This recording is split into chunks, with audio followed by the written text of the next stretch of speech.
What's good, everybody? Welcome to Bowler's Paradise. My name is Ben. I'm a USBC Silver Certified Coach, and today we are taking a look at the all-new Xponent Pearl from 900 Global. Before we fire this one up, be sure you subscribe to the channel. 73% of you guys aren't, and it is free, it's easy, and it's the best way to help us bring you the best non-biased and cross-brand reviews in bowling. While you're down there, be sure you hit that notification bell too so you don't miss out on the next review. 900 Global adds to the already deep lineup of Pearl options for Storm with the all-new Xponent Pearl. This new option features the same core as the original solid release, the Shrapnel 2.0, with a low 248 RG and a mid-strength 042 differential. On the outside is the never-before-used Reserve Blend 702 Pearl cover finished with their reactagloss polish. For the layout, I went with a 4.5 by 4.5 by 3 2LS layout.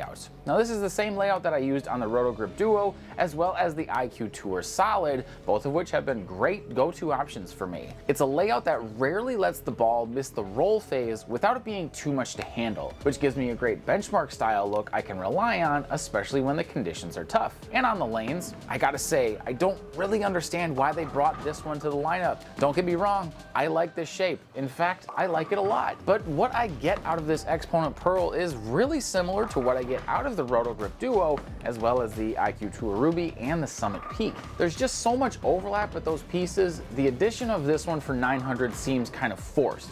But that doesn't make it just a worthless addition to the lineup. Because to be honest, even though there is a lot of that overlap, this one does sort of sit in between all of those other pearls. The differences are subtle for sure, but of all those pieces, this one actually feels like the most likely option to make the trip to Vegas with me for Nationals. It's got that forward roll off the spot similar to the Duo and the Summit Peak. It's a touch stronger than the IQ Tour Ruby, which is partially due to the fresh cover, but also the increase in differential. But even though I'm glad to have this one added to my own list of options, if I had any of those other three choices available, I really wouldn't lose sleep over not having this one from 900. I could just as easily justify bringing the Peak or the Ruby along with the Duo and have what this Xponent Pearl gives me out of that pairing. Although it's already a far better reacting ball, this one fills a similar place as the Phase 5 did, being right in the middle of the bag and potentially unable to beat the more defined shapes from other pieces.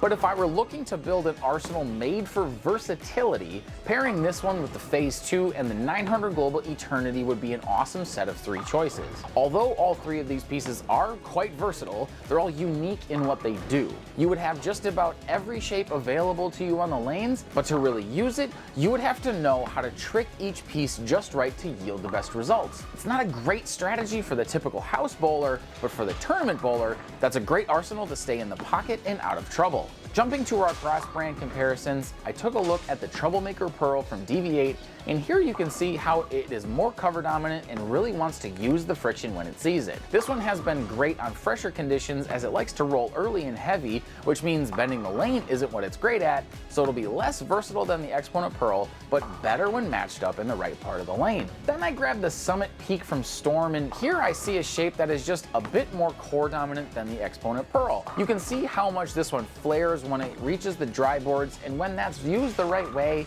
it's pretty awesome. The Summit Peak again is a more niche style shape compared to the Xponent Pearl, but will yield better results when matched up in the right part of the lane. But with that, here's my recommendations on the types of bowlers that I think would match up well with the Xponent Pearl from 900 Global. The first is for bowlers with low axis tilt. This one is a great option for them as the mid-strength differential balances their need to get the ball through the middle part of the lane and still to get it to stand up and go through the pins. It's a sort of Goldilocks type reaction of being not too strong, but also not too weak. The second recommendation is for bowlers who don't like to play the deep inside part of the lane. I personally love to see how many boards I can cover, but this Xponent Pearl really isn't made for that.